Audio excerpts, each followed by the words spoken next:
The following is a conversation with Joy Lott, our second conversation, and in this discussion, we go into the topics of power, how to attain self-realization, and suffering, along with other various related topics.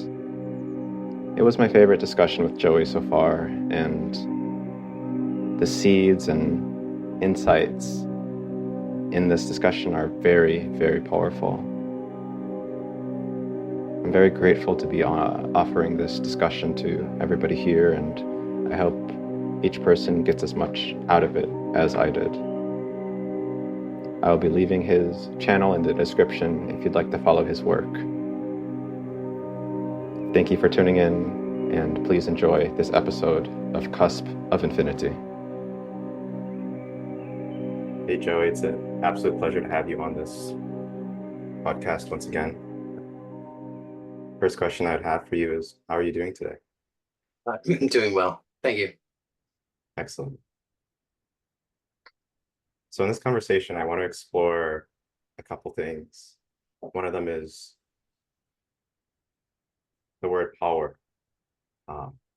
Oftentimes, certain teachers like Dr. Hawkins, people are aware, have used this word to describe an element of, you could say,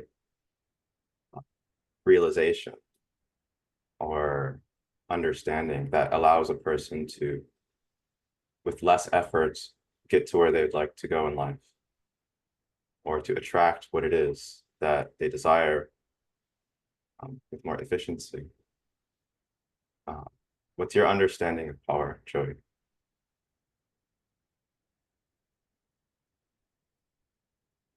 So there are many stories of people, beings accumulating power, and it's to accomplish something, typically.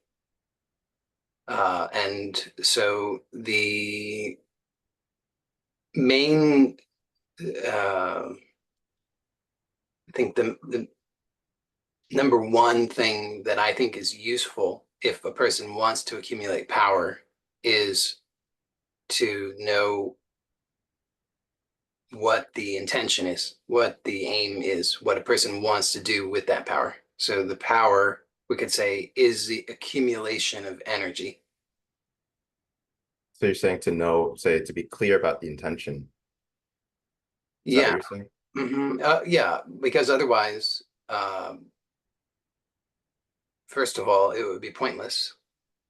And second of all, it could be problematic. So the accumulation of energy or power, as you're saying, is not without risks. What are the risks? Say, if I, like what you said, is if the intention is not clear and I pursue something intensely, that I might, say, get something that I didn't originally want. Is Oh, that sort of what you mean? that would be one possibility, which is relatively benign. Another, depending on what it is that you get, I suppose. Another possibility would be that you could hurt yourself in the accumulation of that power, because if you think about it just in terms of like electrical energy, if you build up a lot of electrical charge, could be risky. So the accumulation of power does carry that kind of risk if you don't know what you're doing. Yeah, just like working with setting up an electrical, like you said, as an electrician, you have to go through the steps of learning how to not electrocute yourself Yeah. before you can actually, with confidence, set a house up or Yeah. create an infrastructure. Mm-hmm. Um, And there's a third risk that comes to mind, which is that uh, those who accumulate power become attractive to those who want power. So think about, there are several ways. I mean, there are probably many ways to go about accumulating power. One of those is to do, let's say, your own work to accumulate that power. And another way would be just to steal it from somebody else who already has it. So if you accumulate power, then you maybe become attractive to those who want to steal it. Do you think it's important though for someone to develop in their power or to develop power in themselves? I often hear that you recommend people attain what it is they desire, or first clarify what it is they desire, and then attain what it is they desire. Maybe for no other reason but to realize that their desires don't give them what they want, or maybe to fulfill something that needs to be fulfilled. But is power relevant in the path of self-realization? Um, Definitely it can be. Whether or not it is always relevant, I don't know the answer to that question, at least not off the top of my head. I'd have to consider that. But certainly it can be. It's one path.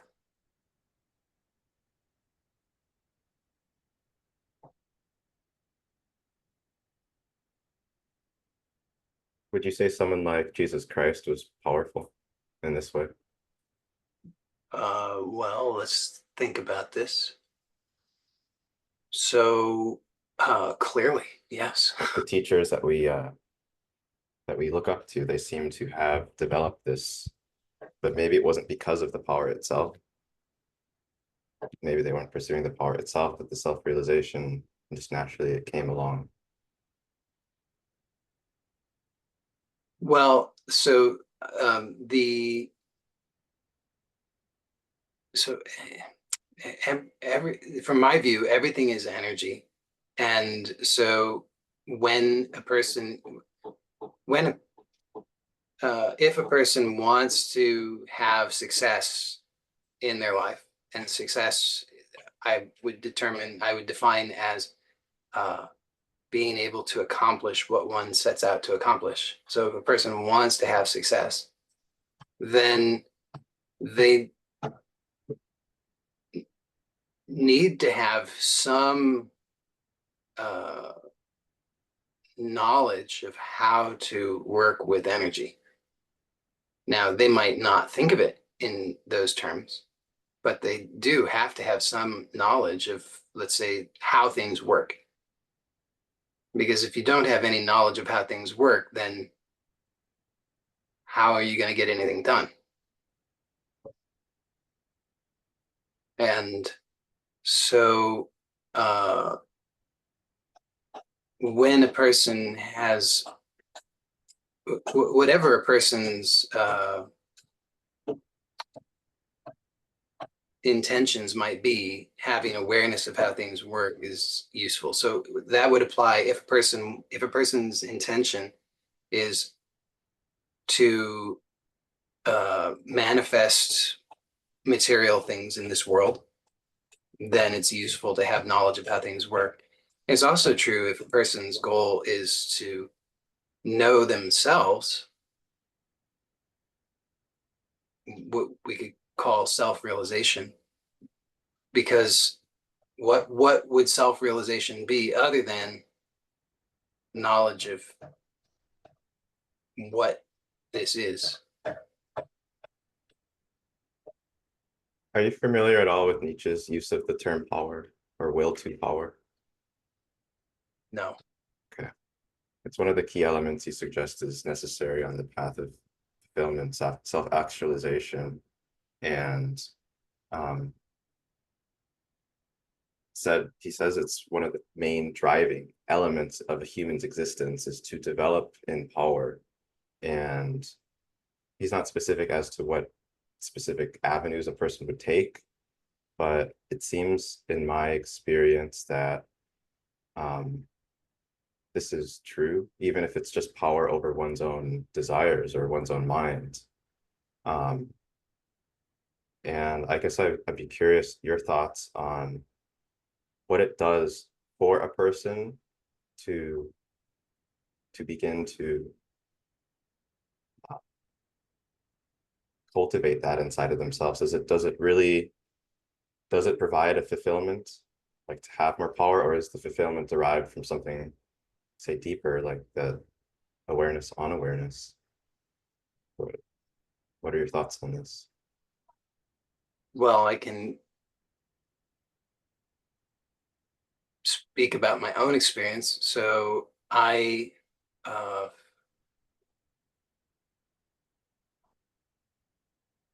felt quite powerless in many respects for a long time. And um, I was seeking for some answer. I wanted some answer. I did not want to continue to experience life in the way that I was experiencing life. I was very unhappy. Powerless in the sense that you wanted something and you couldn't get it no matter what you tried, or was it something else?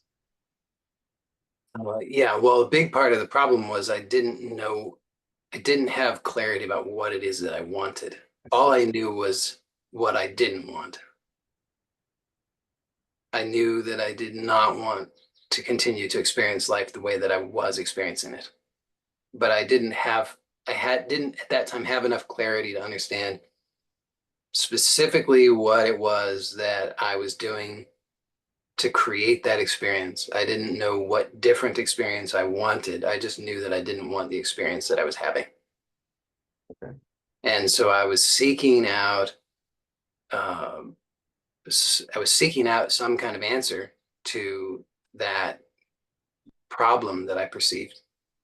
And in the way that I was seeking, I was reinforcing the sense of being powerless. So it seems like the element of powerlessness, like you had said earlier, stems from not even having the clarity of what one desires. Um, and so the beginning of power, did you find what it was that you wanted, and then did that shift at some point, or was that how did that shift your sense of powerlessness? Um, I think one of the first things that was helpful was that I started to find some techniques that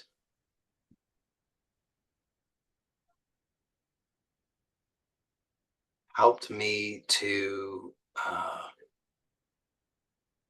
have more sense of power in my life in terms of being able to choose how I was going to respond to my own experience. Uh, and Okay. so I didn't, at that time, I still did not, I had not cognized what it is that I wanted. Um, but I, well, let me just see what's true here. So as we talked about last time, I had reached a very difficult time. I mean, I guess in many ways, I had been experiencing a very difficult time for decades. But it reached a point where I uh, realized that what I had been trying was not going to work.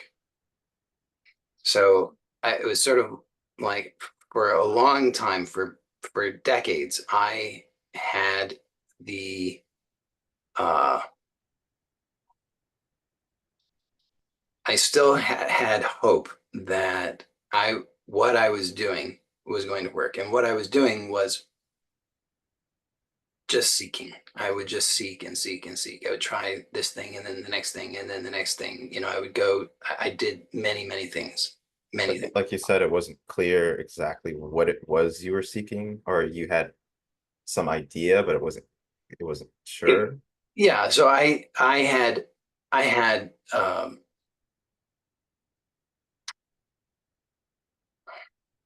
I didn't know. Yeah, I didn't know what I wanted. You I, just didn't I want to be in suffering, right? yeah, I That just didn't was want to be in suffering. So I had been presented with ideas of what that solution was. I was given names for it. So, we could call it enlightenment. We could call it many other things as different people would call it. But but that the name, the label is not, didn't give me clarity of what it was that I actually wanted. It just gave me a name that somebody else had delivered to me of what they were saying the solution was. So I still didn't know what I wanted. I just now had something that somebody had given me that I could chase after for a while. But I didn't know what it was. It was a wild goose chase. I didn't know what I was really looking for. I just had been given a name to seek after.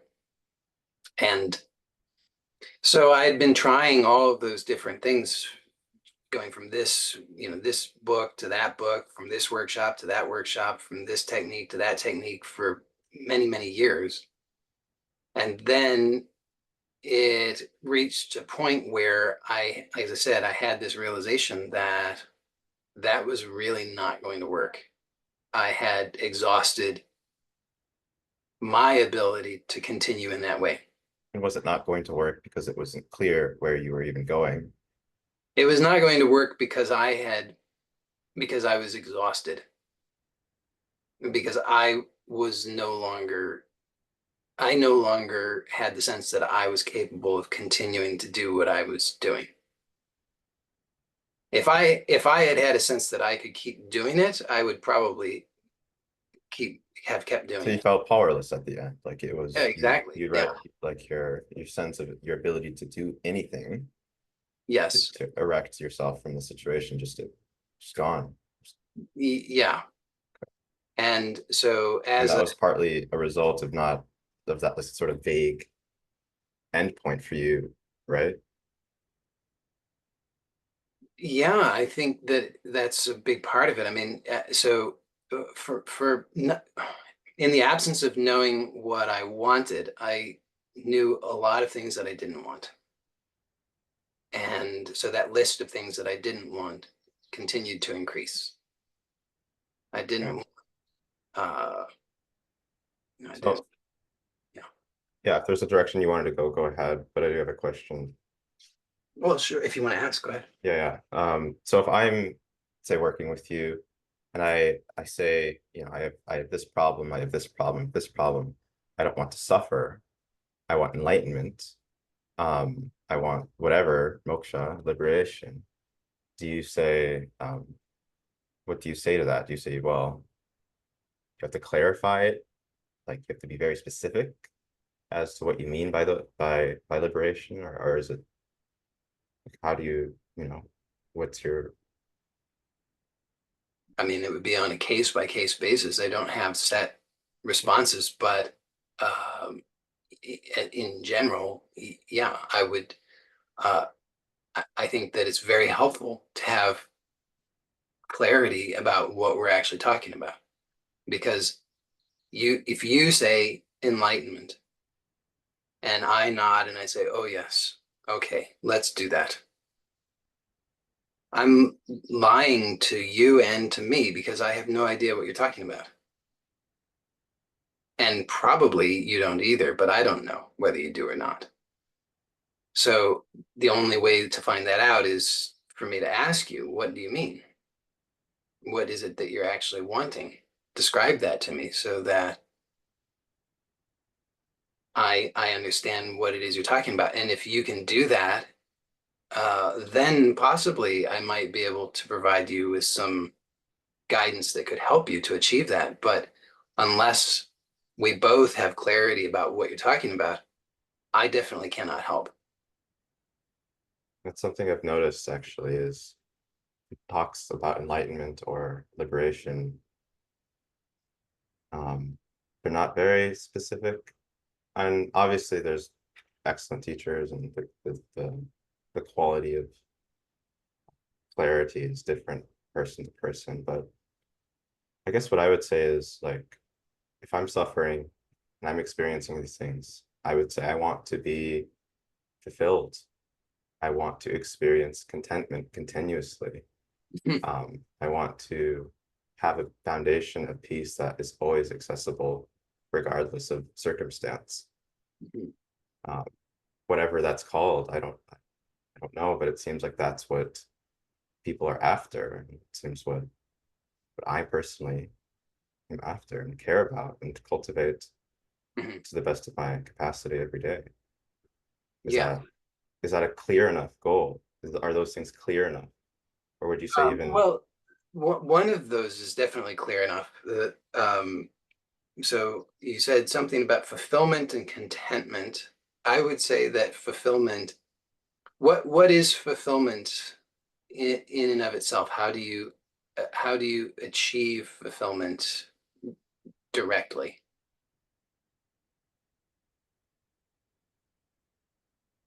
fulfillment is a experience that isn't joy or happiness, but it is deeper. It feels like it's a,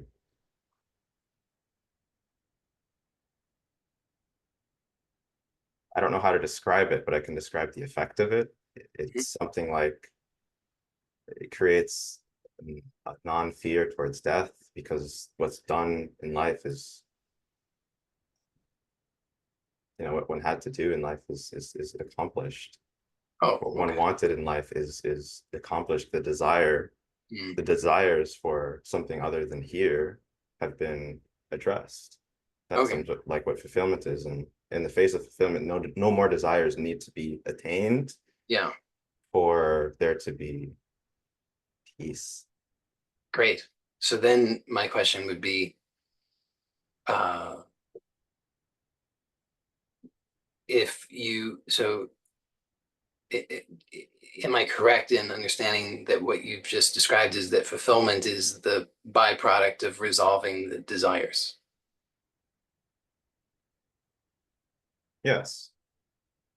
So in that That's case, it's the fulfillment of it's the byproduct, or it is the simply the absence of needing more desire yeah, to add to the cup of contentment here right now. great. Yeah. So then to me, that's not something that it makes sense to go about trying to produce directly because it's actually the result of something else. So I would look at it as uh, then let's get, I would recommend get clear on what desires are unresolved and then resolve them. And is that what, in your sense, is that the same? Like, say you were looking for enlightenment, you were looking for this. Is that synonymous with enlightenment to do that? Well, um, maybe, but you described several other aspects. So you described fulfillment, contentment, and peace. Correct. So it sounds like perhaps the fulfillment and contentment go together. Am I understanding that correctly? Yes. Okay. So then maybe contentment does not need to be addressed separately. Yes. Okay. But peace maybe does. See, potentially there's if there's fulfillment, there may not be peace, is it? I'm Or there might be a difference no, slightly yes. between them. Yeah, the way you described it, you said peace. I don't remember the exact language you used, but can you elaborate on that again? Peace. Yeah, I'm not certain of what I said specifically, but peace is the um to have a restful heart, Mhm. um, to have a restful mind Mhm. uh, when I want to, which is always. Okay. So it's a mind that is basically unable to be disturbed by circumstance, Mhm. no matter how intense it is. Right. So you have your own understanding of what that is, and maybe that is satisfied by fulfillment. Does that seem to be the case? I think the only way I would have fulfillment is if that was achieved. So it's If it's not achieved, then there's still this sort of sense of like, oh, I have to do something more with this life. I haven't fully, exhausted the desires or the goals I have here. yeah, If I'm in a situation and if I'm unpeaceful, yeah, I guess that's a desire that's still unfulfilled. right. Yeah. So I the way I approach that personally, or the way I have approached that personally in my own life, is that I viewed that as its, maybe we could say, as its own desire. Yes. And then there were other desires that I didn't realize that I still had, that also needed to be addressed. Because at first I thought if I could satisfy that desire, that would give me everything. I thought that would be total satisfaction and contentment. I would not need anything else. And I was surprised to find that personally, that I had other desires. So Beyond peace. correct. Yeah. And so, Would you say then that, sorry, but would you say then that, because it's, you were peaceful, correct? But were these other did these others, the desires not disturb that peace in some way, or was it? well, I think that's part of the problem. Yeah. So they, yeah, the other, so, so I found that I could cultivate peace on its own up to a point. In yourself, like Yeah. without like closed eyes, sort of, or was it open like in the world too? In the world, yes, up to a certain point. Like there were things that I felt very disturbed by previously, that I learned that I could cultivate peace in that context. And so I found I generally could experience peace most of the time. But the where I found the surprise was that there were certain things that I um, still had desires, that where it could disturb that peace. So, for example, I could be uh, up to a point. I could experience peace uh, regardless of whether I had um, food or shelter or things like that. But then there would be a certain point at which I would realize that I actually desire those things. Now I can realize I have the understanding that there will be a time when, this body is not going to last forever. So the needs for uh, those things which have to do with this body. So all the most of the desires, if not all of the desires, have to do with the body. Wanting food and shelter and companionship and sex and those kinds of things has to do with the body. So on the one hand, I can have that clarity that the body is not going to last forever. So there will be a time when those things naturally will have run their course and they will fall away. But for now, there's still a desire to have those things. So it's, for me, it's not truthful to uh, to be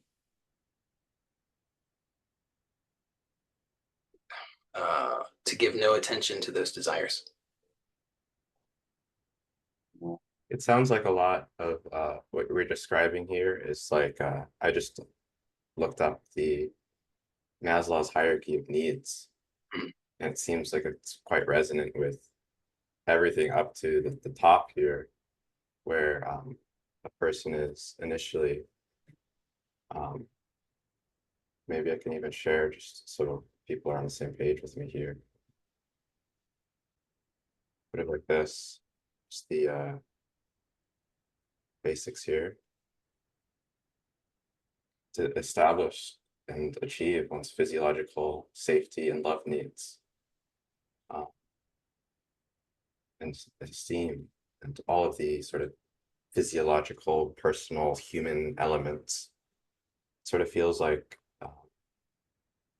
maybe you're not saying that people need to do this, but you're saying that as people discover their desires, if they just aim straight for peace, these things start to sort of bubble up as things that are actually somehow relevant to their desires as a human being. Would you like somewhat agree with this as a generic? Sure, with the I mean, I with the caveat that even I believe even Maslow rejected his own hierarchy of At the needs. end, yeah, at the very end, he Because it turns out that it's not hierarchical like that. It's a heterarchy. So depending on the circumstances and conditions, there will be times in which uh, various needs or perceptions of needs or desires will arise. So it's not always going to be that when only when I have my food and shelter and basic physiological needs met am I going to have the will I prioritize other needs, because there will we can experience in our own lives many instances in which we do prioritize needs that would in that hierarchy are higher up in the hierarchy over those which are lower. It really so it doesn't work exactly the way that that yes. hierarchy represents it. But apart from that, When yes, I would agree that there are needs or desires which present themselves, which don't, uh, which cannot be, let's say, subdued or resolved simply by uh, having cultivated peace.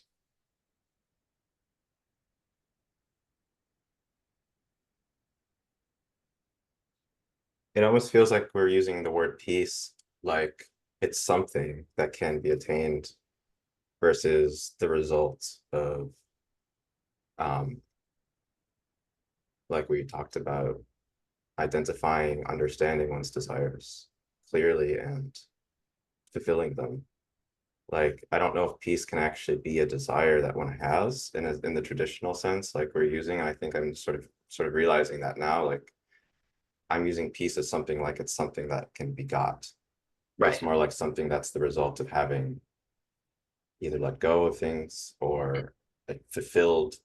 And even if I achieve peace momentarily and then a desire arises, like, oh wait, I need to actually, find more safety because my nervous system is always active because I'm worried I'm going to get, you know, put in a dangerous situation or whatever.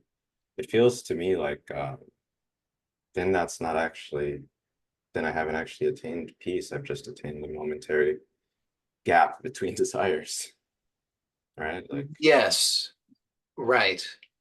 Um, that's a good observation. I think though that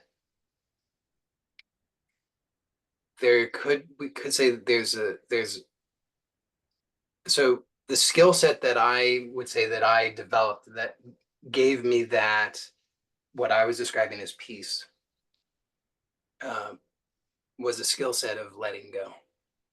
And so I learned through practice that many of the things that many of the desires that I thought I had, many of the things that thought I wanted to avoid or that I wanted to get, I didn't really, they weren't really mine. I didn't really care. I didn't really need them.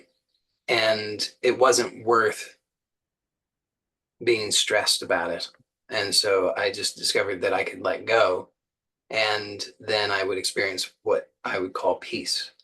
Yeah, And that's a different experience, and letting go is a different experience than actually gaining the thing that you got that you wanted. um, well, Was the end I result would the say same?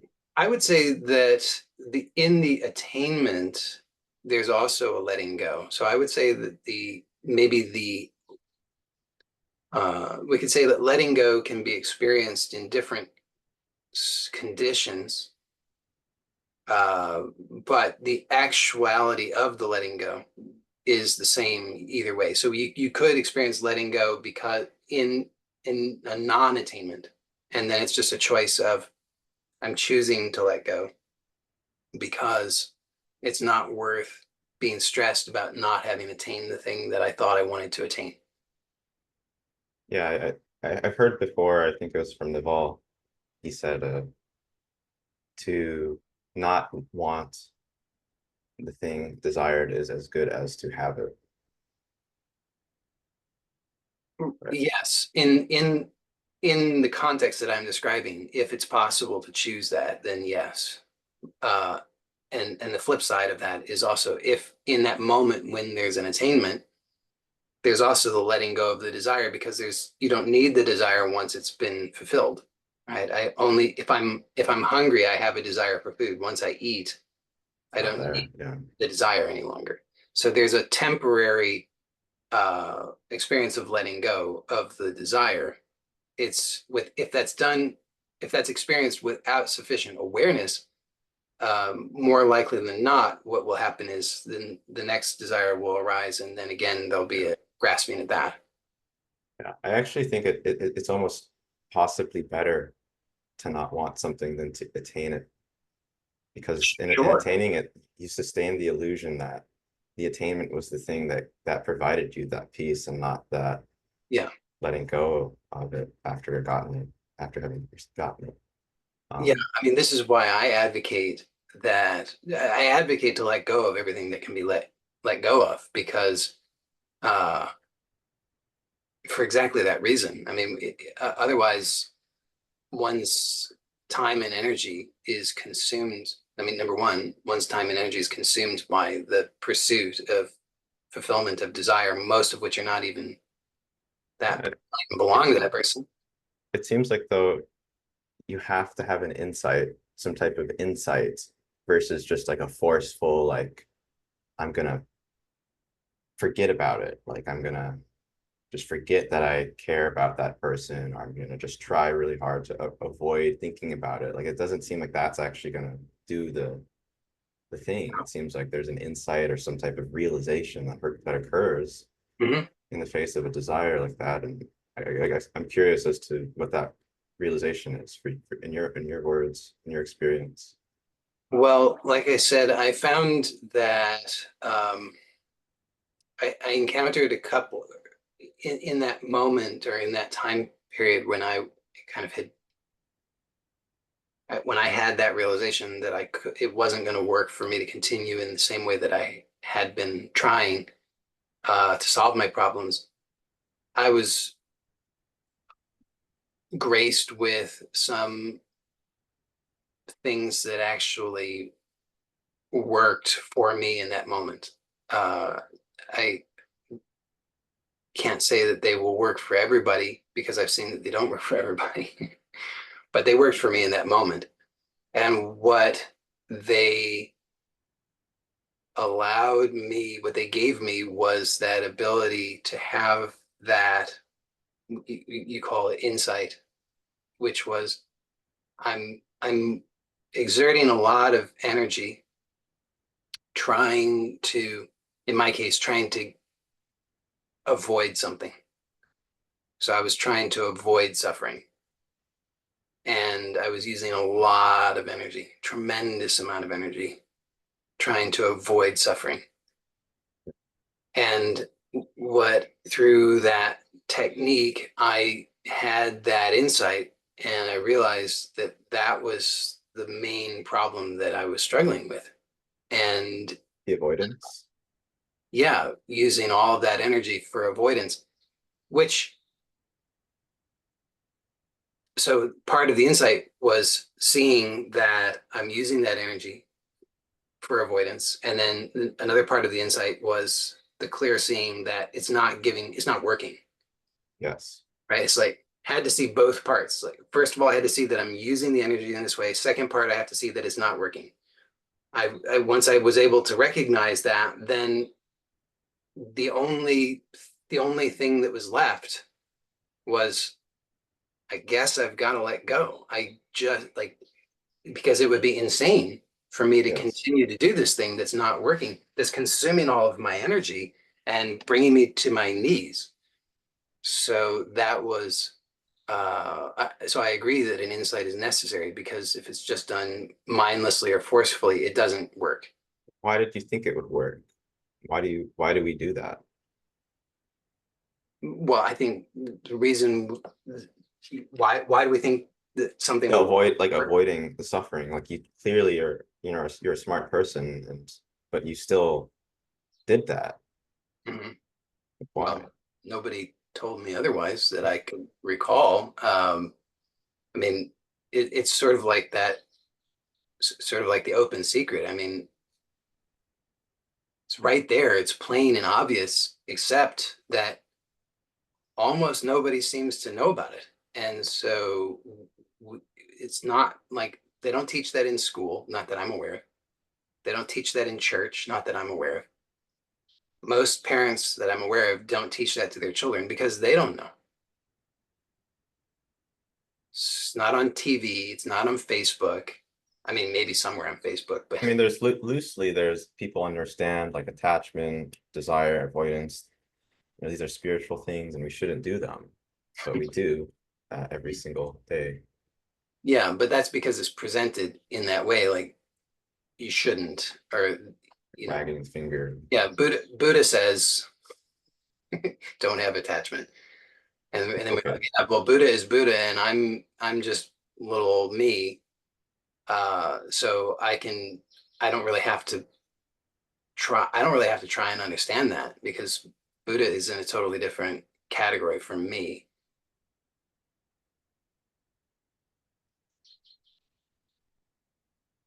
It seems like there's always that conviction. There's a conviction. I think that maybe is the results, like I was saying earlier, of having attained things through effort, or maybe having run away from things long enough where you just forget about it. Or, like if I attain something and I get what I want, um, that desire sort of naturally dissipates, but I don't have an insight that the satisfaction is because the desire is gone. And Mhm. it seems like it's just the inverse with avoidance. Like people gain some respite. Like there has to be something, like the brain is like, it's not totally, there's something it gets. Like there's something that has to be like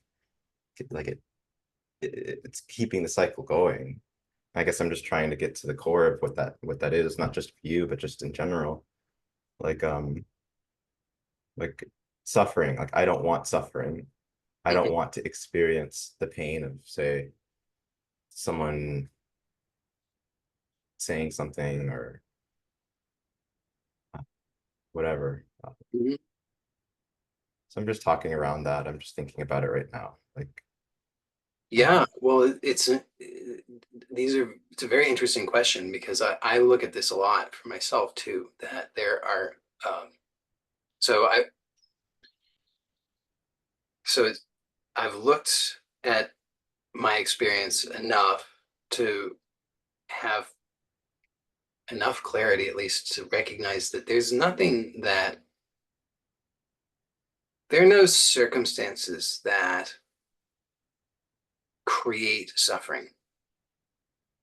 So there's nothing that somebody else does or says. There's not some condition in the world that produces my suffering. It's awfully seductive to think there must be, because that, even as I say that, I'm like, yeah, but what if somebody was torturing me physically? Isn't that going to cause my suffering? And what about, I'm looking for the loophole. I'm like, there must be something, there must be some condition or circumstance in which something outside of me is dictating my suffering, but I can't find it. Can't find anything, any circumstance or condition that dictates my suffering. And yet, there's these things that in the back of my brain, or in the front, somewhere in my brain, it's like, make sure this doesn't happen, because if this happens, that's going to be suffering.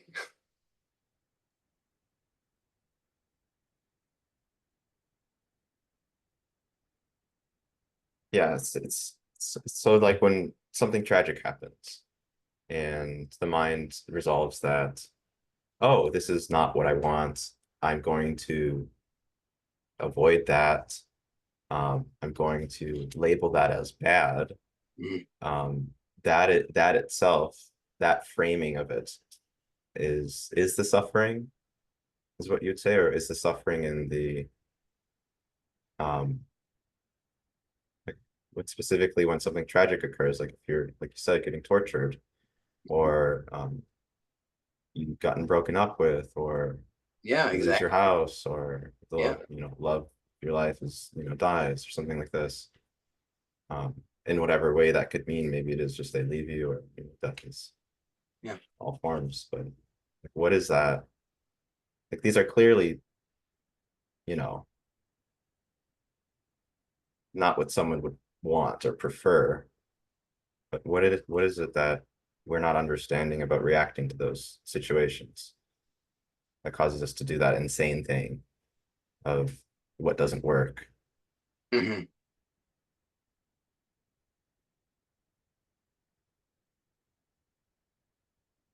Well, I think that I think it's I think it's just uh, maybe it's just a cultural conditioning. Like a knee jerk, some type of survival knee jerk Oh, reptilian reaction. maybe it's reptilian, but I don't think it's even reptilian. I think maybe the reptilian, maybe, maybe I don't, maybe reptilians don't do that. I think it might be, I mean, certainly much of the suffering that so much of the suffering that humans seem to experience appears to be unique to humans. So, um, at least that much, I wonder if I don't see why that would be something uh, that's actually part of the human animal. I think it's part of the human condition. I think it's part of the culture. I think Are you implying that animals don't suffer? I'm I don't know if animals other Okay, I'm I just don't know if curious. they do or not. I'm just saying that I observed that uh, that many of the kinds of things that the conditions that humans attribute their suffering to don't appear to create, don't appear to generate suffering in other animals. Again, I don't know what other animals are experiencing, but it does not appear to be the case. At least not the same degree. Um, Yeah. I think I don't like not to. It's kind of tangential. I do think they suffer, but just less. But um, maybe that's not what I really am interested in. Is like what it sounds like to me. It's almost like the result of believing external things um are not our own, like, mind. Like it seems like there's something like that where it's like when something bad happens like out there, Mhm. we almost give up our responsibility for it and instead I play the victim, Hmm. where we don't have to do that. Like, and we don't like say like if I have a thought about someone uh, that's negative, I don't tend to be the victim. I don't play the victim as easily with the thought. Like I'm just like, oh, that's my thought. I'm Hmm. just gonna disregard that and choose something else to focus my energy on. Hmm. But it seems like something about it happening like in the visual field or in the, in sense stores that I've, bringing the data from outside, like I project onto that, like, oh, that is outside of my control and I can't. I think it's because we've created, I think it's because there's a whole story that we've constructed and Like, we, I'm my body, I'm this mind, things happen to me. I like that. Like, yeah, well, let's take a relationship, any kind of relationship, a relationship with a lover, spouse, friendship, parent, child, any kind of relationship. And so if you think about some relationship that you have that uh, you have, what is a relationship actually, other than a story that you've constructed that you say, I have a relationship with this person? I mean, you could point to certain interactions and say that that's what makes up the relationship, but is that actually true in your experience? Do you actually perceive that just having interactions with somebody makes for a relationship, or is there something else? For most of us, there would be something else. But that something else is, I would say, is just a story that we've constructed. And yes, so we tend to invest a lot in the story. We say, I have this relationship. It's an important relationship to me. It's very meaningful. And then almost invariably at some point, there will be some discrepancy in what happens apparently externally with the narrative that I have, right? So I have a narrative that says, this is what this relationship is, this is how it should function. And then something happens, and it's like, wait a second, that doesn't match at all with my story. And so then we can get upset about that and feel very hurt, victimized. How could they have done this thing to me? So, uh, what did they do? What did they do to you? I mean, maybe in some cases, maybe they did something to you because maybe they like assaulted you or something. But in most of the cases, when people get all upset and they say, they did this thing to me. What did they do? They didn't do anything. They just didn't, they they didn't didn't act in match. accordance to your They story. didn't match what you wanted them to be and Yeah. do. And yes, so yeah, it feels like there's a lot of this avoidance or whatever suffering as a result of an idea of what reality is versus what it actually is, and then holding that inside of ourselves, what the idea is when we're facing truth.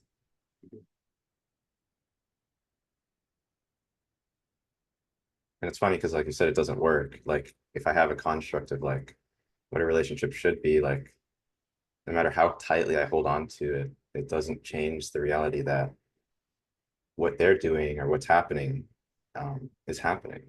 Mhm. And that difference, I think that discrepancy, the distance between my construct and the truth is the proportional to my suffering, and that seems to be um, yeah, I'm just so fascinated that it's really interesting to me that we as intelligent, beings, the most intelligent creatures, can't quite figure out that this is not doesn't work. It's like we're too arrogant, I think, or we're too unable to see our own stupidity or something. And And yes, it's conditioning and it's patterns, and we've probably done it for lifetimes, and our parents taught us, and school has, but like at the end of the day, it doesn't work. And like, why not just see that instead? Um, well, Like it doesn't work to change the external, to suffer. right. Like you could change it without suffering. It's just you would have to let go of some concept. Yes. Well, I think so. I think part of it is that we are. Uh, I think to bring it back to what you how you started this conversation in terms of power. Um, so letting go is one way to utilize power, uh, in a sense, using power to free up power. Because yeah, the power is otherwise in the grasping, Yeah, and you're not very powerful in that right. way. But Exactly. it's still like a power. It's a force that Yeah, you're creating based on, I don't know what you want to call it, in one's own will or something like that. exactly. Yeah. So that's one dimension of it. But I also, And you say you become more powerful in that letting go than in that holding. that's my experience. Yeah, I think so. Yeah. Because again, the it's all energy. And so like, I don't think that a lot of the time we feel powerless. We feel like we don't have energy, but that does not seem to be the case. As I was describing in my own experience, I had a tremendous amount of power, but I was using it it was all tied up in resistance. So when that's liberated, then not only is there not the problem of having the resistance, which is itself painful, but there's also all of that energy is liberated to be able to utilize it in some other way. Yes. So now there's the other aspect, which is that I think that we are creative beings. We do have creative impulses. We do wish to create. And that's why I think when you're asking about, well, why do we not en masse, why do we not realize that this way of resistance doesn't work? I think part of that is because we do have this drive to create, and a lot of the time letting go seems to be it's not fundamentally antithetical to creation, but it in some ways seems to be Yes, like like giving up on. yeah, it feels like giving up. It feels like you want something and then you're just saying, um, well, I can't have it, so I'm just gonna forget it. I'm just gonna give up. And Yeah, but that doesn't sound like letting go. It sounds like like something else. Like yeah. yeah, But and there's probably there's, correct me if I'm wrong, but there's probably like a difference in not getting something or thinking you can't get it, and then going and crying and feeling powerless versus actually and truly letting it go. mhm. Okay. Yeah, I the way I look at it is this. So um,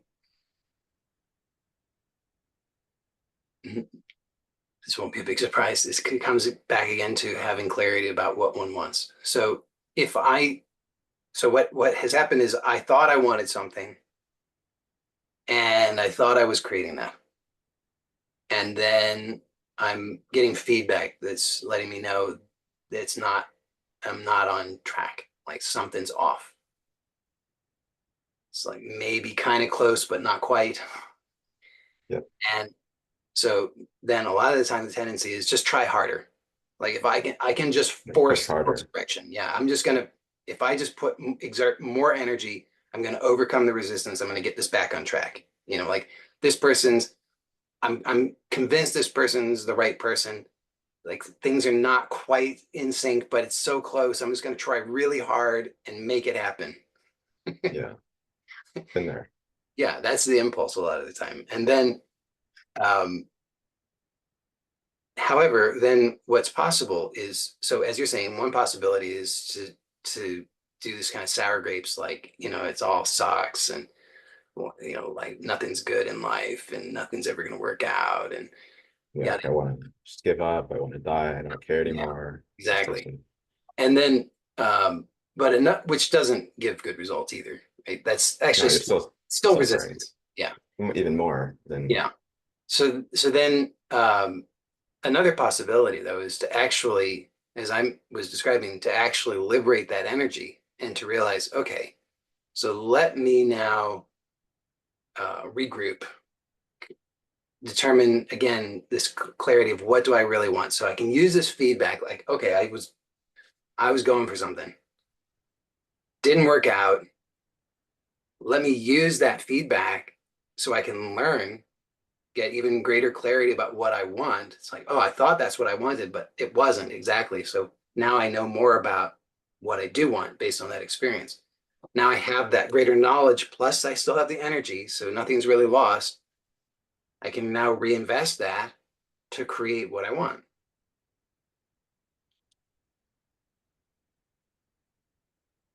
Yeah, it seems like, I mean, you mentioned the key element is seeing the ineffectiveness of using one's power to hold on to something that, um, like a desire that is, it's not that the pursuit of desire and the moving towards it is the problem. It's that power is just being thrown away in a direction that doesn't give you the thing, but what it does give you is suffering. Mhm. And it does give you even maybe pushing that thing further away, That's right. Yeah. especially in the context of relationships. That's pretty common. Like Mhm. you have one person that really wants another person, and that very attachment drives them away. Like it's such a common pattern. Um, and honestly, the person probably should be driven away because um, they're trying to control them. It's not love.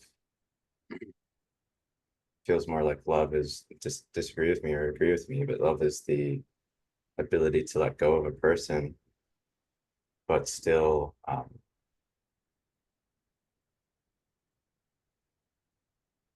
I guess, have one's heart open to them, or to not need something, to not need to attain something, um, and to be fulfilled in oneself, whether they reciprocate it or whether not. I guess it's even more than just letting go of them, but it's letting go of them and then offering oneself in what helps them if they want that. Is this true? Yeah, I think that's true. I mean, there's obviously some nuances there. Yes.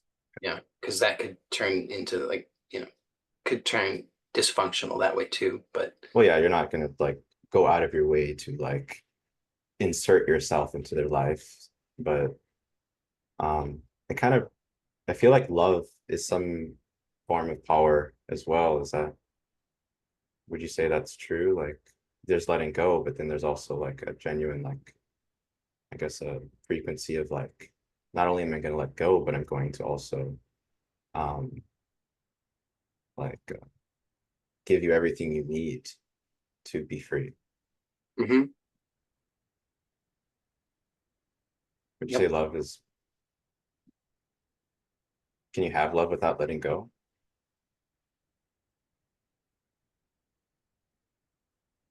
I don't think so.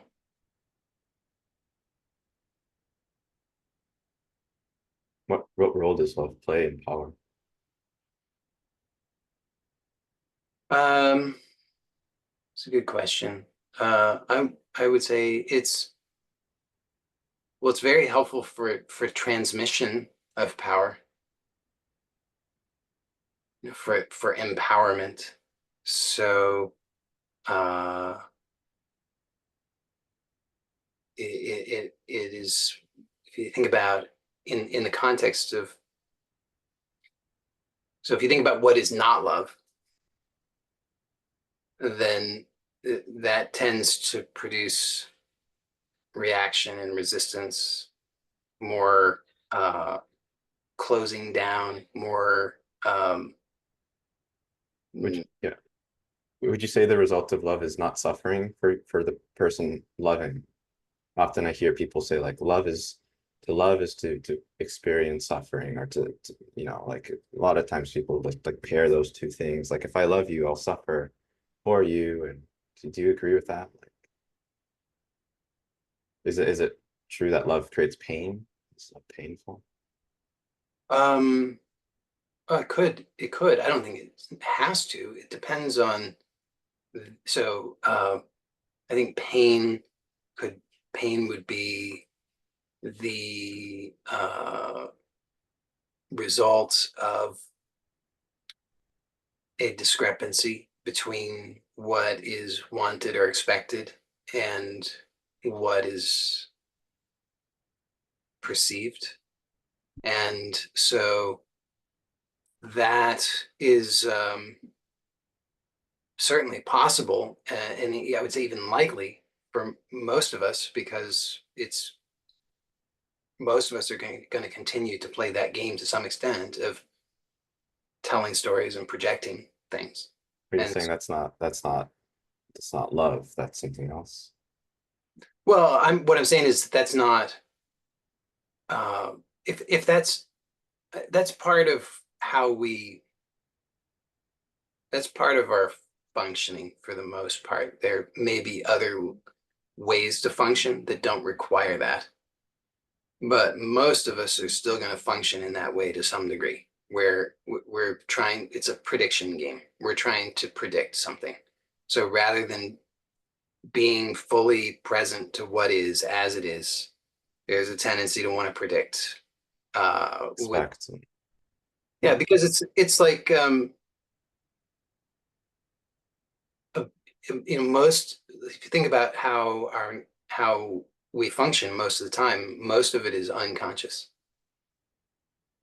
If you have to be conscious of everything, that requires a different kind of functioning that most of us are not accustomed to. And what is that consciousness of? It's just present moment. So there's no, that's why I'm saying most of the way most of us function is it's prediction. So we consult the past, find patterns, and then we use that to try and predict the future. And what this offers us is the ability to have a sense of time, basically. So we perceive that we exist in time as a result of this, and that's just how we're functioning, most of us.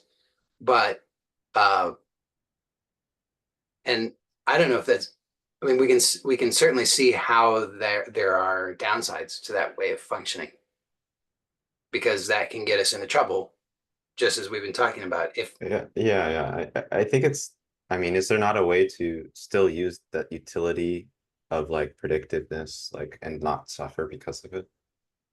Like if Yeah, I'm functioning, like I feel like it's probably useful for me to just have generic, inferences about reality that, but I think what I'm thinking about is like as long as we know they're inferences and not truth. yeah, And I think that takes some mental rewiring it does. Yes. because I've always sort of personally been averse towards the idea of throwing away one's predictive capacity Mhm. for the sake of freedom. I don't know if that's necessary. It's like one's predictive capacity, one's ability to predict feels it's a part of reality too. It's truth. It's just we perceive it as more than what we should. Yeah, I mean, I would have to think about this a bit um, to Okay. say anything about it, but it's it's possible that Yeah, I'd have to think about that. No, it's okay. I thought about it some bit, like, because I found that in my own experience, when I stopped creating like goal structures, when I attempt to remove all expectation, it's Mhm. still like this sort of reaction to trying to not suffer. Like it's like this sort of if I get rid of this part of me, then I'm gonna be not suffering anymore. Oh, yeah, no, that But that's it just seems like it's just a part of the brain thoughts, just like there's colors, there's others like, and experience, but yeah, but there are different ways. So um, we have, I mean, the nervous system has capacity for a wide range of functioning, and most of us utilize a very small amount of that. And so we tend to have biases based on that, where we say, well, the way that I do it must be good, must even be close to optimal, if not entirely optimal. But there's no real basis for that. And you know, you'd have to really compare. You'd have to develop that full capacity for all of what's possible, and then you could compare the different things. okay. But unless that happens, then it's really just a biased view. I but it does seem that um,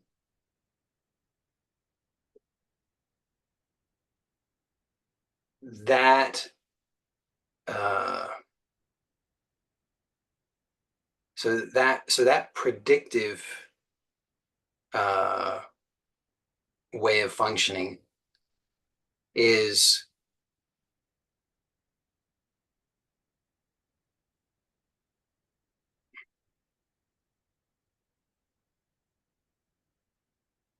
because I would say, and this bringing it back into the context of how you started this conversation about power.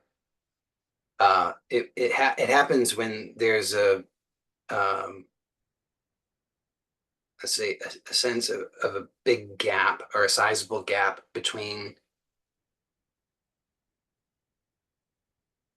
for lack of a better way of putting this, where you are and where you want to be. So if you think about, like, go Yeah, ahead. it feels like it's not necessarily the prediction, it's the desire for that prediction to be true.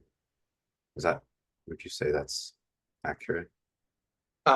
Well, yeah, you would desire. So it's complete. Like I could, go ahead. Yeah, I mean, if you think about if you're on one side of a crevice. I think crevice is the right word. Maybe I'm not. Think about, like, there's a hole, big hole in the ground, like a canyon, and you're on one side, and you want to get to the other side, and so you're like Evil Knievel. You know, you're gonna leap over this thing on your motorcycle or something. So you have so you're wanting to bridge that gap, but you don't know how to do that in a, let's say, effortless way. So you have to use a lot of momentum. So you got to get a big running start, and then you leap. And so if that's how you're functioning, then you're going to have a significant amount of attachment to the accuracy of your prediction, because it seems like there's a lot on the line. Because once you're up in the air, it's it's all on the prediction. If your prediction fails, you're screwed. But it seems like you're only screwed if you really need to get to the other side. Well, yeah, If you want, if you like, I think all predictions within themselves contain the knowledge that there's a potential to fail. mhm, But I think a lot of people don't have that like installed in the predictions. I think like yeah, this is going to happen and I want it to happen. And if it doesn't, I will be mad yeah, versus like I think a more intelligent being would be something like, you know, this is this isn't reality, but it's the best tools I have. There's 80% chance this will work and 20% it will fail, and that's the best I can do. And if it does fail, then it will probably fail only 1 out of 5 times, and I'll try again. But I think that emotional, like it's like idea of like not seeing, almost like not predicting what a prediction is. Like Right. it's like you're just misrepresenting what is Yeah. the job of this sort of tool that we've been given, this brain. Yeah. We've been taught by everyone that this is what to do, not even by them saying it, but by them watching. Like as a child watches in adults, they see that, oh, when their prediction fails, they get upset. So that must Mm. mean, something's wrong out there, not in. Yes. That's just what comes to my mind when we're talking about that. Yeah. And um, if you can close that gap, or to the degree that you can close that gap, so there are two things going on. One, which you've identified, which is your attachment to the outcome or your attachment to your prediction. Attachment to outcome, yes, Yeah. exactly. So that's one aspect that's very much worth addressing. So when a person addresses that, then they can greatly reduce their Yeah, and the attachment to outcome doesn't increase the likelihood of it happening. Right, Right. exactly. Yes. In fact, in many ways, it can make it less likely because it can cloud judgment and you can take Yes, exactly. unnecessary risks. It's So less accurate. yeah, it greatly reduces efficiency. So there's that. Well, actually, that's worth just elaborate on for a moment, because in terms of in the context of being able to consciously manifest one's desires, efficiency matters a great deal. I mean, you Yeah. don't want to be wasting your energy, but if you think about how most people are going about it and you just look at your own experience historically, you'll probably see, as I can see in my own experience, a tremendous amount of inefficiency. And so reducing inefficiency Mhm. is very helpful in that process. Yeah, I've noticed that if I attach myself to an outcome, like say in the context of dating, it leads to one, a reduction in the likelihood of it working, because like there's nothing less attractive than when someone is rejected, for them to be like all like um, almost butthurt, Mhm. versus them being like, oh, okay, that's fine. That's actually quite um, attractive. It's like, oh, then the likelihood of the outcome doesn't immediately like crash to zero. It's just like maybe there's another chance for. I mean, maybe not, but at the end it doesn't matter because the outcome is not attached to. So it's like a win-win. Well, exactly. Right. Yeah. I mean, if you think so in that context, so if you have a goal, I don't know what your goal is in dating, but let's say a person in dating has a goal of meeting somebody for a long-term relationship. So, and of course, there may be many, many reasons why a person might be dating. Let's just use that as an example. Okay. So if that's what a person is desiring, is to establish a long-term relationship with somebody, then if the other person rejects them early on, it's like, great, good to know. Right? Not Like, going to waste my how's it time. going to work out with you? Yeah, I think So, that applies to every domain yeah, in exactly. varying degrees of. Exactly. Yes, exactly right. I mean, learning early, the earlier you can discover that something's going to fail, better.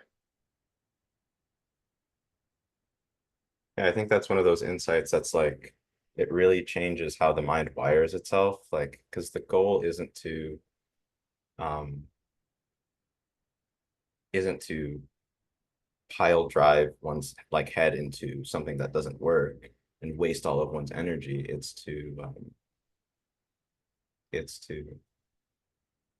put one's energy towards things that um provide one fulfillment, provide one with um what they can actually accomplish. Yes. Like, and if you learn, oh, I can't accomplish that, good. Like now I can take all the energy I would have and Hmm. putting into that and direct it towards maybe letting go, or putting it towards some other, you know, Yes. project, person. and I can't really see the utility like at this point like of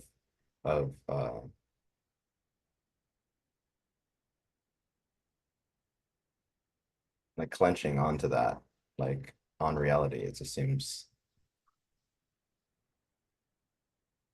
like a person, a blind man is just blind to what he's doing. Yeah. Or blind to what we're doing. Like when we do Yes. that, like, Yeah. So that's it's like one it's aspect. like lose lose versus win win. But like you just have to be wise enough to know. Yeah, I know.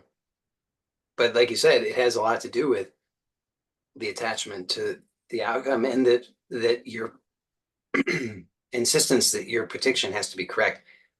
Because as you're accurately describing, to a certain extent, there's always going to be some probability of failure. Yes. And so if you, so it's helpful to understand, number one, just understand that that exists, Always. Yeah. and Yeah. to be able to make selections that uh, minimize, that, give you the greatest odds of success, right? Like if you have two choices and one of those choices gives you, uh, and let's say both of them offer the same possible outcome. So neither outcome is more desirable, same outcome, but one gives you 50% odds and the other one gives you 80% odds. Which one are you going to choose? Mhm. I mean, the 80% one, right? Yep. So because in the game, if you always have 50%, if the outcome is the same either way, and you keep choosing the 50% odds, your likelihood of success in the long run is greatly reduced over if you choose the 80% odds. So yeah, it feels like this is really um, good. It's helpful. It's like power. It feels like it's not as much about um like you had said earlier, just developing one's will or creating more um yeah, more ability to like apply force, but it's about knowing the appropriate ways to put that energy and which areas, like if I put that energy here, it'll just, fester, or it'll turn into frustration, or it'll turn into, well, suffering, like just suffering. Mhm. So it feels like suffering is like the just the ineffective and inefficient use of one's power Yeah, it's a feedback mechanism. It's versus like letting you know it's not working. it feels like when that is like efficient, you optimize it, you start to access like an unperturbed constant flow of like energy towards where it is you desire, and there's no like interruptions, like there's no like I almost think of it as like a like if a river is flowing, like it's like it doesn't get caught in like a dam, it just keeps flowing, and it's like Mhm. almost feels like you're this almost feels like the key to flow states, just Mhm. not making these sort of erroneous assumptions or attaching to the prediction and the outcome. Yeah. And then I would say there's another component which also can greatly enhance efficiency, which has to do with closing the gap. So because again, the size of the gap between where you are and what you want will is a significant variable. Where you are and what you want, Yeah. closing the gap between those two things, like Yeah. eventually it's just wanting where you are. Is that what you mean? In a sense, yes. Right. Yeah. So the more you can close that gap, then what starts to happen is because there's something to think about reversible versus non-reversible movement. So if if you have non-reversible movement, like I'm talking about, leaping over the Grand Canyon, that's non-reversible. Once you've leapt you can't reverse that. You're not going to just in midair go back. You've committed fully to that. So then the tendency to become very attached to your prediction increases because of the size of the gap. It's you're not locked into that. Of course, you can still choose not to have that attachment, but the tendency toward attachment is greater when you have non-reversible movement, because there's more of a sense of a risk. You have more of a sense of an investment in the whole thing because you had to leap. It's non-reversible. Now, think about if you're just standing and you begin to slowly take a step forward, but you haven't leaned into it and lost your center,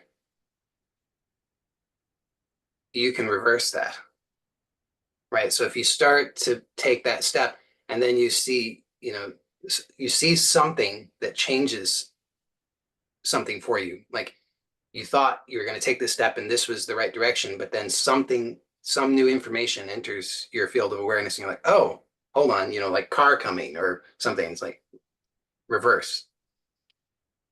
Easy peasy, right? You weren't invested or committed to that movement. That's the power of reducing the gap.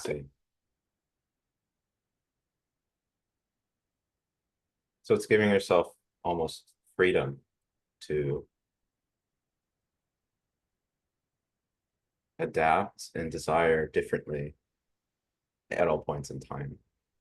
Like if I have a desire, like I want to reach a certain,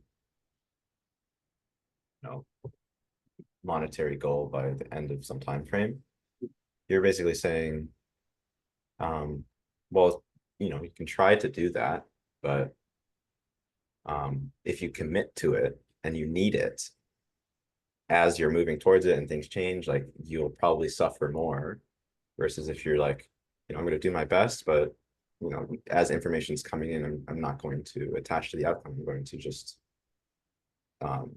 adapt and well, it greatly increases your efficiency because again, if your movements are reversible, then so again, if you're having to leap over the Grand Canyon, then there's a certain amount of energy that's involved. Yeah. And even if you've got really good odds, there's still some chance that you're not going to make it. Mm-hmm. So if you don't make it, then you got to regroup. So there's a loss of efficiency in that process. So because you're coming back to where you were, you're like wanting to get over there, but you have to keep coming back to where you were and then again try, and the odds are not perfect. Versus if you have a way of being able to just take a single step and then another step and then another step, then whatever happens, you can adapt and you're still progressing. I guess the thing I think about when you say that is, does it not reduce, and I'm not convinced of this, but does it not reduce the likelihood of achieving what you had originally set out to be like, just changing your goal as soon as something happens, like versus like, I'm going to commit to this, I'm going to do it. And no matter what happens, I'm going to get there. Versus like, I'm going to try my best. And, if something happens that doesn't work, I'm just going to, shift and, maybe pick an easier goal. Mhm. Does it not reduce one's almost likelihood of success?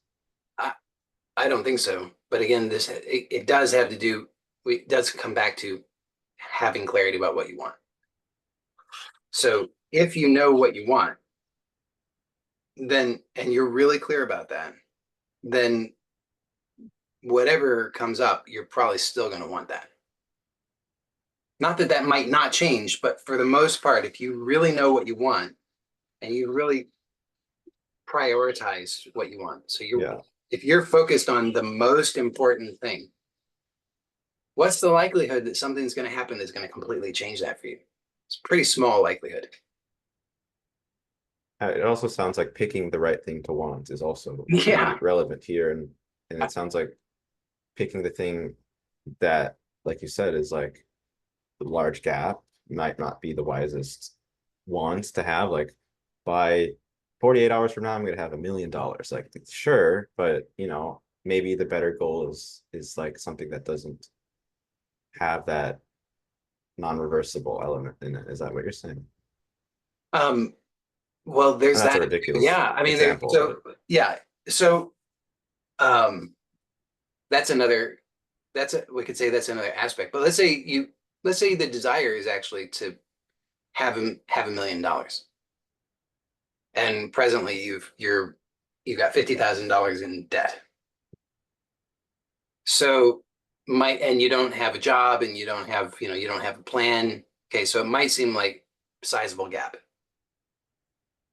But if that's the desire and you've gone through and really clarified for yourself what do you really want, and do you really just want $50,000? Do you really just want to have a roof over your head? Do you really just want to this, that, and the other? And you're really clear. No, I want the $1 million. It's really, truly, I want the $1 million. Then probably it doesn't make a lot of sense to settle for something less than that. You probably want to focus on the $1 million. But you can get there through gambling and risky measures, or you can get there by taking efficient steps in that direction. which And if have to you, do with having that flexibility of living presently and taking information, yeah, not necessarily just throwing out some large irreversible yeah, thing that requires momentum and then you crash. yeah. And would you say even doing it in this way is more increases the like you said, it increases the likelihood, I believe so. Yeah. I guess I should say it just increases your efficiency. efficiency, which Yeah. might result in higher likelihood. Yeah. I mean, if it's a desire that if it's a strong enough desire, you're going to achieve it one way or another. But the question is, how long do you want that to take? And uh, for most of us, the answer to that would be the least amount of time possible. And so the more Yeah. efficiency you can have, the the sooner you can accomplish your goal. Yeah. It feels like to me like there's like no matter what time frame or duration you set, like on paper, like um there is probably the shortest amount of time to get there. And as long as you're acting efficiently and doing and learning and adapting in the present moment, like you'll probably do it in the most efficient time span. But to know that time span is might feel this feels maybe a little delusional. Might not be the most appropriate fixation. Well, yes and no. I mean, so it can be useful in the process because, but if it has to be held lightly. But if you don't, and everybody's gonna be a little different in this regard, but for most of us, if we do if we set a deadline for ourselves, then it does tend to make it seem more real. Whereas if we don't, then a lot of the time, a lot of us will just keep putting it off. Yes. I the thing I would respond to that is like if like you said, if you really truly want something, deadline or not, you're going to do everything you can from the moment you wake up to when you go to sleep to attain it. If you have if you have sufficient clarity and you keep reminding yourself of that. But again, for many of us, what happens is we will momentarily lose sight of what our priorities are. Yeah. So, it's like you might really want the $1 million, but then if you're not keep giving yourself the structure that helps you to remember that, you might be like, yeah, but I want to go to the party and I want to go to to this and I want to But do yeah, it this. feels like I do agree. I actually do see that. Like I think that like the deadline is helpful. It's just if you're sufficiently clear, the deadline is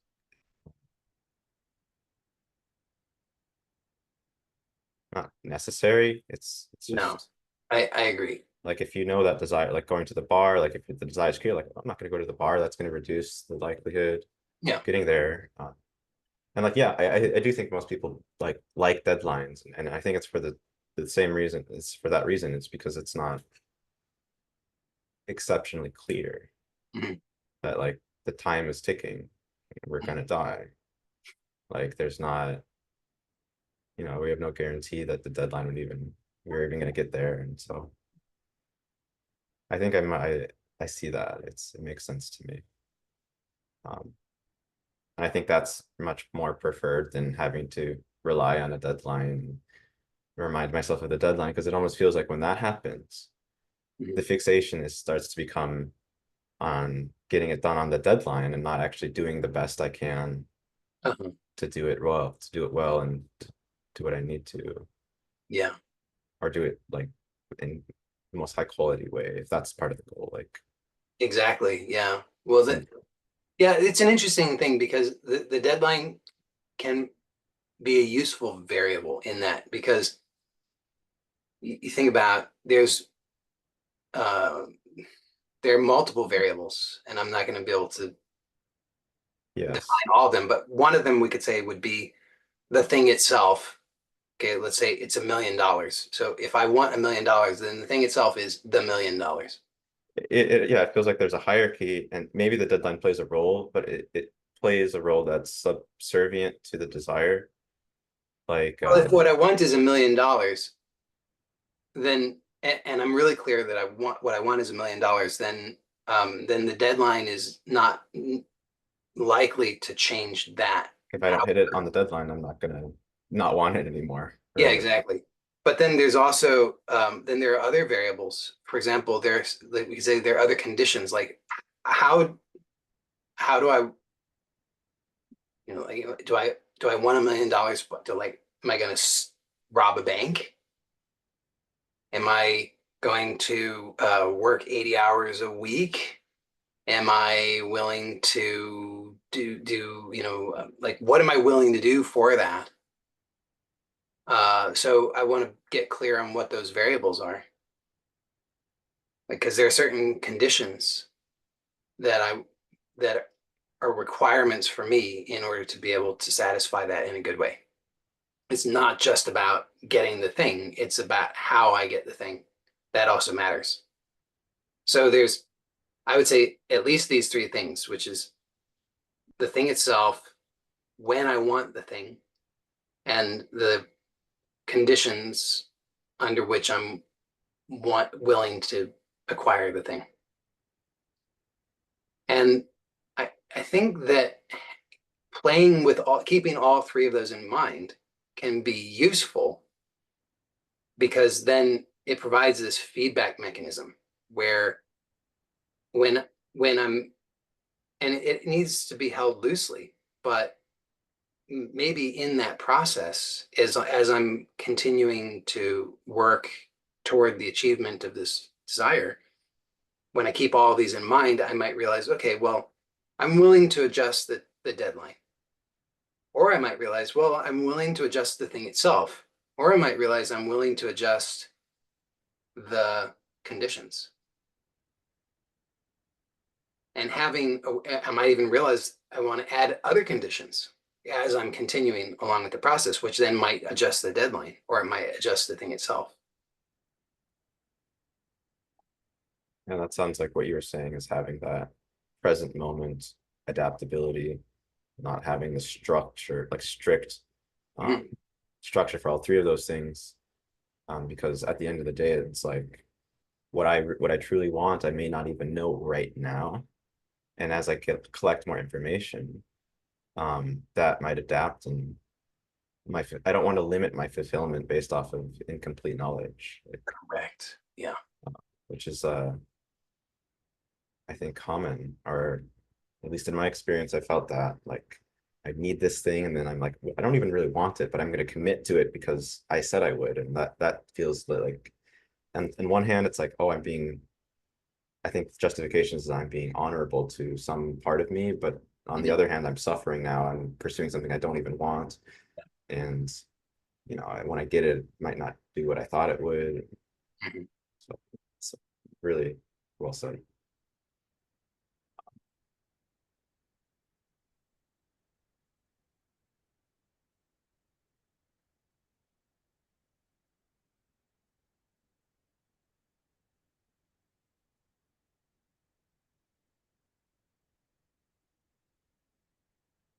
Seems like I don't have many more questions on power at the moment. Yeah. Um, it feels fairly clear. Mhm. Um, refine, define what it is you want.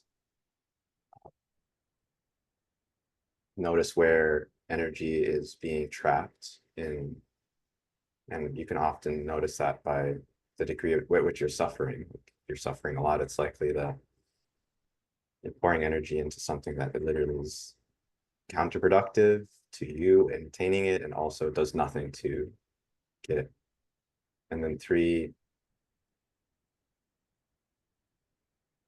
closing the gap between what it is I really want and where I am now, and sort of having this flexibility to take in new information and change and adapt, and that itself creates more efficiency, and it leads more to this like intuitively I sense a flow state.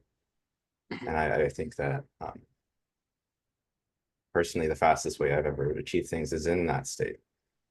And the thing that interrupts that feels often like when I'm clenched onto that outcome and I'm like trying to structure everything perfectly so I can like make sure it happens at this time. Like that interrupts flow state because I'm just focused on something out there instead of like what's immediately in front of me and doing it at the best ability I can. Did I miss anything? I think you got it all.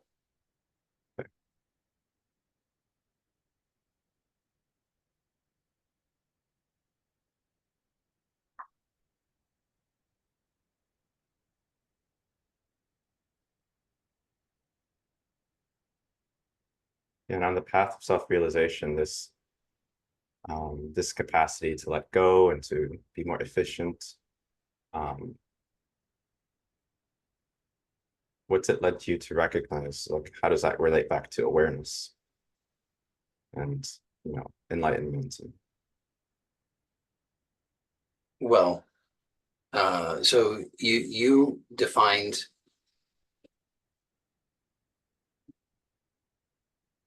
that goal as peace, contentment, and fulfillment. Correct. And I think that we've now, I believe, we defined that all of those are really, correct me if I'm wrong, all of those are actually outcomes of the resolution of desire.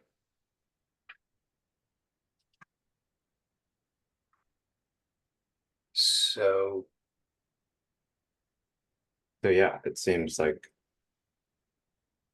in the way I've defined it, this is the path.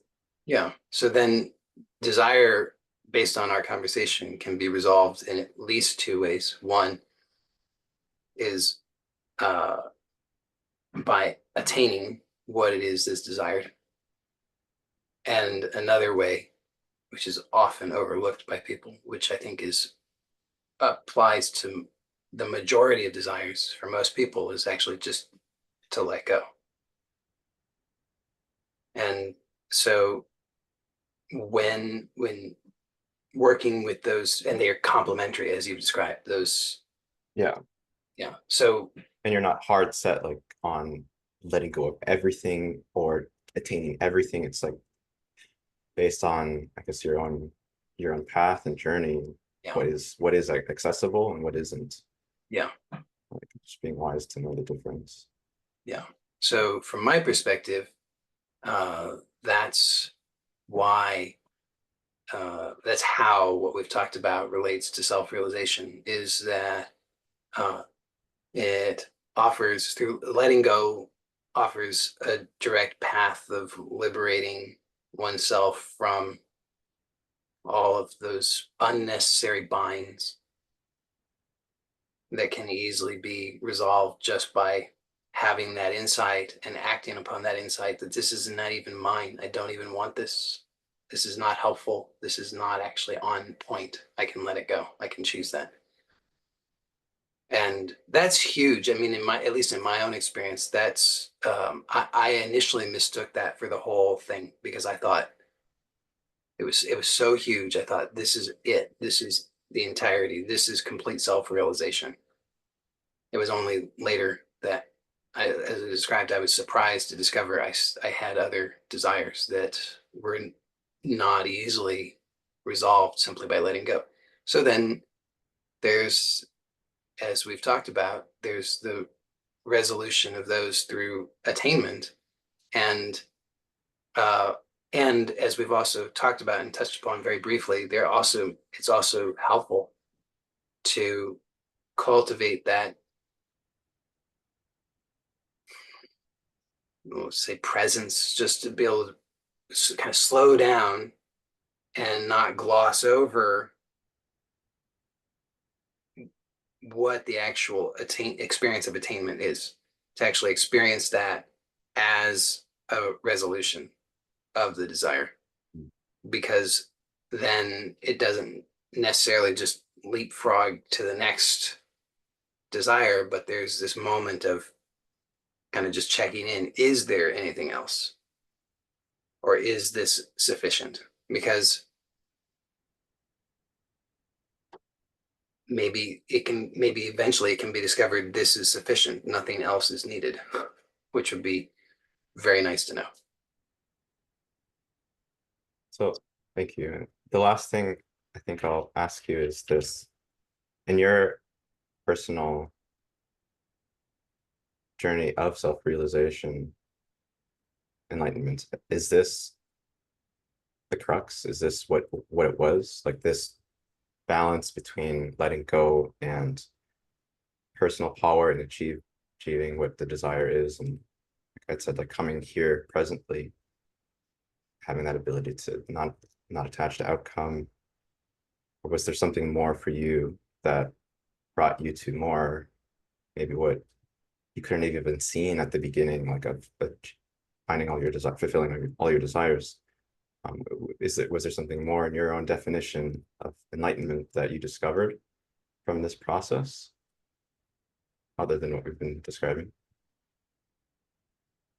Ask me at a different time, I might have a different answer, but for as you're asking me now, I know I would say that these two things, the letting go and attainment of desire, uh, provide, at least at this point in my life, they provide everything.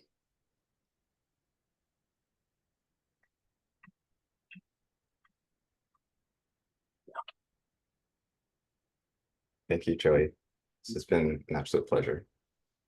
Like, Like I usually ask is if there's anything else that you want to add or say or anything, feel free. no, I'm good. This was a very nice conversation. Thank you. Absolutely. I'll let you can find Joey's channel in my description, and until next time, thank you.